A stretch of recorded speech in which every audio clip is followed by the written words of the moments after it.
मेरा नाम राजेश है। आज आपको मैं अपनी कहानी सुनाने वाला हूँ।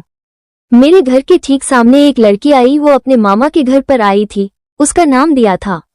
मेरी उम्र करीब 21 साल की है और दिया भी मेरी ही उम्र की है। जब पहली बार देखा तब देखते ही मुझे उससे प्यार हो गया, लेकिन उसने मेरी तरफ कोई ध्यान नहीं दिया। मैं अपने घर के बाहर ही बैठकर उसकी एक झलक का इंतजार करने लगा। इस उम्र का प्यार बड़ा सच्चा होता है। दिया से कैसे बात करूं, मैं यही सोचता रहता था। फिर दिया की बातें मेरी छोटी बहन से होने लगी। मुझे अच्छा लगा कि इसे बहाने में भी दिया से बातें कर सकूंगा। धीरे धीरे वो हमारे घर आने लगी। मैं भी कभी कभी उसकी तरफ देखकर मुस्कुरा देता था और बदले में उसकी मुस्कुराहट पाकर मुझे इतनी खुशी होती थी। दिया अपने मामा के यहाँ उनके एक रिलेटिव की शादी में आई थी। दिया मेरी बहन के साथ शादी की शॉपिंग करने जाया करती थी। मैं भी उनके साथ रहता था। मेरे लिए अब ये सब एक सपने जैसा ही था कि दिया के साथ मैं घूम रहा हूँ, उससे बातें कर रहा हूँ। मैं प्यार में उड़ने लगा था। दिया के जिस रिलेटिव की शादी थी वो हमें भी जानते थे। मैं सारा दिन अपनी बहन और दिया के साथ वही रहता था। शादी में काम करना, मैनेज करना, ये सब काम में करने लगा। उसकी मम्मी भी अब मुझे पहचानने लगी थी। मुझे पर भरोसा करती थी। मुझ पर इतना भरोसा हो गया था कि दिया को मेरे साथ अकेले ही कुछ भी खरीदने और सामान लाने भी भेज दिया करती थी। उसकी मामी जो हमारे सामने ही रहती थी, वो तो पहले ही मुझे अच्छे से जानती थी। मैं अभी के लिए तो सुबह शाम दिया के साथ ही रहता था। मुझे प्यार हो गया था। सपना देखने लगा था शादी का। मेरे दोस्तों को पता चल गया और वो अब मेरी टांग खींचने लगे। मुझे चिढ़ाने लगे। बोलते थे कि दिया को बता दे। मैं मना करता था। दिया का मुझे पता नहीं था उसके मन में क्या है, लेकिन उसकी आंखों में मुझे मेरे लिए कुछ दिखाई देता था। मैंने अपने दोस्तों की बातों को मान लिया और मैंने उसे प्रपोज करने का सोचा। उनके रिलेटिव की शादी के बाद मैंने उसे प्रपोज करने का सोचा। शादी हो गई। शादी के बाद भी हमारी बातें शुरू रही। सोचते सोचते वक्त निकला जा रहा था। मैंने सोचा था कि आज बोलूंगा, कल बोलूंगा, इसी में समय निकलता जा रहा था। इस दौरान उसकी मम्मी को कुछ काम आने की वजह से जाना पड़ा। दिया अभी भी वही थी।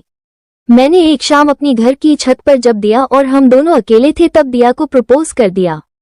मैंने उसे कहा कि मैं उसी से शादी करना चाहता हूँ। वो मुझे देखती रही और थोड़ी देर बाद बोली कि वो भी मुझसे प्यार करती है। सुनकर मेरे कानों को यकीन नहीं हुआ। फिर बोली कि उसे कुछ बताना है। इतने में मेरी बहन वहां आ गई और वो चुप हो गई। उसके चेहरे पर भी एक अजीब सी खुशी थी। वहां से चली गई। उस रात मुझे नींद नहीं आई। मैं अपने और दिया के सपने संजोने लगा। फिर सुबह होते ही दिया की मामी मेरे घर आ गई। वो कहने लगी कि दिया को मैं उसके घर छोड़ के आ जाऊं क्योंकि उसकी मम्मी है नहीं, इसलिए उसे अकेले नहीं भेज सकते। मैंने पूछा क्या हुआ। उन्होंने बताया कि दिया की शादी तय हो चुकी है और लड़के की दादी बहुत बीमार है। वो कह रही है कि उसके सामने ही शादी हो जाए तो अच्छा। शादी तो अभी 6 महीने बाद थी, लेकिन अब शायद 10 दिनों में ही करनी पड़े। उसकी मम्मी भी इसलिए ही गई थी। उनकी बातें सुनकर जैसे मेरे दिल के टुकड़े टुकड़े हो गए। उसका घर हमारे यहाँ से करीब 60 किलोमीटर था। मैं उसे बाइक पर उसके घर छोड़ने वाला था।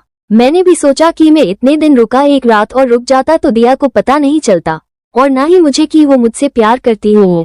दोपहर को हम लोग जाने वाले थे। इस दौरान मेरे दोस्त को भी पता चल गया था। वो मुझे कह रहा था कि अगर लड़की की हाँ है तो तू उसे भगा ले। मैं बाइक लेकर तैयार था। वो अपना छोटा सा बैग लेकर आई और पीछे बैठ गई। बाइक में चला रहा था और मेरे मन में कई ख्याल थे। मेरे दोस्त ने जो बोला था वो भी मैं सोच रहा था। उसने जिस तरह से मेरे कंधे पर हाथ रखा था, मुझे पता लग गया था कि उसके दिल में भी शायद यही चल रहा है, लेकिन हम दोनों ही चुप थे। खामोशी हमारी मजबूरी बयां कर रही थी। उसकी मम्मी और उसकी मामी को मुझ पर इतना विश्वास था कि उन्होंने अकेले ही इसे मेरे साथ भेज दिया। मेरे प्यार पर उनका विश्वास भारी पड़ गया था। मैंने उसे उसके घर छोड़ दिया। बाइक से वो नीचे उतरी। उसकी मम्मी मेरे आते ही मुझे देखकर कहने लगी, चल अंदर चल, धूप में इतना चला कर लाया है। खाना खाए बिना उन्होंने मुझे आने नहीं दिया। उसके बाद मैं वहां से निकल गया। वहां से निकलने के बाद मेरे अंदर एक अजीब सी शांति थी। मुझे बहुत अच्छा लग रहा था। जब कभी कोई हमें अपने दिल में, अपने घर में जगह देता है, तब हमारा फर्ज होता है उनके विश्वास को ना तोड़ा जाए, वरना कोई किसी पर भरोसा नहीं करेगा।